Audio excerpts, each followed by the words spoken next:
അവിടുത്തെ അപകടം നടന്ന സ്ഥലത്തുള്ള വലതുഭാഗത്തുള്ള റോഡ് ഗതാഗതത്തിന് സജ്ജമാക്കുന്നതിന് വേണ്ടിയിട്ട് നാളെ വൈകുന്നേരത്തോടു കൂടി, അതായത് 7-ാം തീയതി വൈകുന്നേരത്തോടു കൂടിയിട്ട് പൂർണ്ണമായിട്ടും സജ്ജമാക്കാനാണ് പറഞ്ഞിരിക്കുന്നത്. അത് NHI അത് ചെയ്തു തരാമെന്ന് പറഞ്ഞിട്ടുണ്ട്. കൂടാതെ ഇടതുഭാഗത്തുള്ള ഇപ്പോൾ അപകടം നടന്ന ആ ഭാഗത്ത് ഗതാഗത പുനഃസ്ഥാപനം നടക്കുന്നത് 8-ാം തീയതി ഉച്ചയോടുകൂടി മാത്രമേ ആയിരിക്കുകയുള്ളൂ. കൂടാതെ പാനലുകൾ നീക്കം ചെയ്യുന്ന പ്രവൃത്തി ഇന്നലെ തന്നെ ആരംഭിച്ചിട്ടുണ്ട്. അതിന്റെ ഇടതുഭാഗത്തുള്ള അപകടം നടന്ന ഭാഗത്തുള്ള പാനലുകൾ ഇന്നലെ വൈകിട്ടോട് കൂടിയിട്ട് നീക്കം ചെയ്യാൻ ആരംഭിച്ചു. ഇന്നിപ്പോൾ വലതുഭാഗത്തുള്ള പാനലുകൾ കൂടി നീക്കം ചെയ്യുന്നുണ്ട്.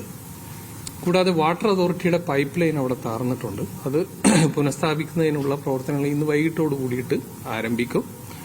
ലിജോ റോളൻസ് കൊല്ലത്ത് നിന്ന് വിവരങ്ങൾ നൽകും. ലിജോ, ഇന്നിപ്പോൾ കലക്ടറുടെ അധ്യക്ഷതയിൽ അടിയന്തര യോഗം ചേർന്നിരുന്നു. ആ യോഗത്തിലുണ്ടായ തീരുമാനങ്ങൾ എന്തൊക്കെ? NHI സംഘം എപ്പോഴാണ് സ്ഥലം സന്ദർശിക്കുക?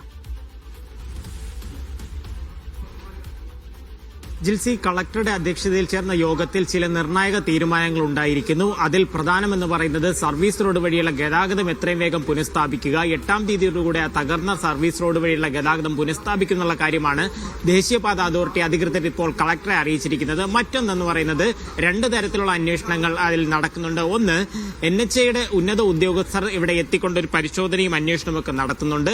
മറ്റൊന്നെന്ന് പറയുന്നത് ജില്ലാ കളക്ടർ തന്നെ അതിലൊരു അന്വേഷണത്തിന് ഉത്തരവിട്ടിട്ടുണ്ട്. അതെന്ന് പറയുന്നത് ഒന്ന്, അതിൽ വരുന്നത് ജില്ലാ ജിയോളജിസ്റ്റ് വരുന്നുണ്ട്.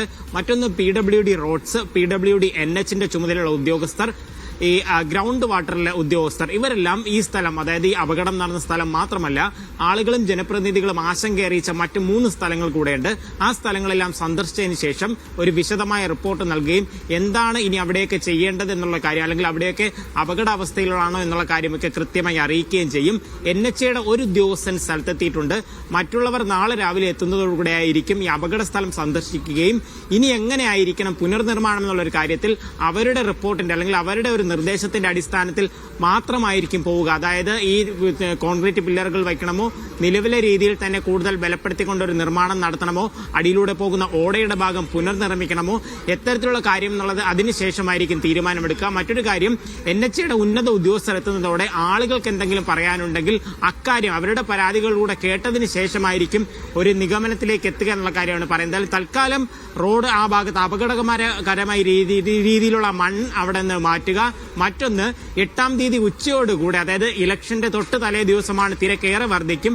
പ്രത്യേക സജ്ജീകരണങ്ങളും പോലീസിനെയും വിന്യസിച്ചുകൊണ്ട് 8-ാം തീയതി ഉച്ചയോടുകൂടെ അവിടെ റോഡ് ആളുകൾക്ക് യാത്രയ്ക്ക് വേണ്ടി തുറന്നു കൊടുക്കുക എന്നുള്ളൊരു കാര്യത്തിനാണ് ഇപ്പോൾ പ്രഥമ പരിഗണന നൽകുന്നുള്ള കാര്യമാണ് കളക്ടർ അറിയിച്ചിരിക്കുന്നത്. ജിൽസി.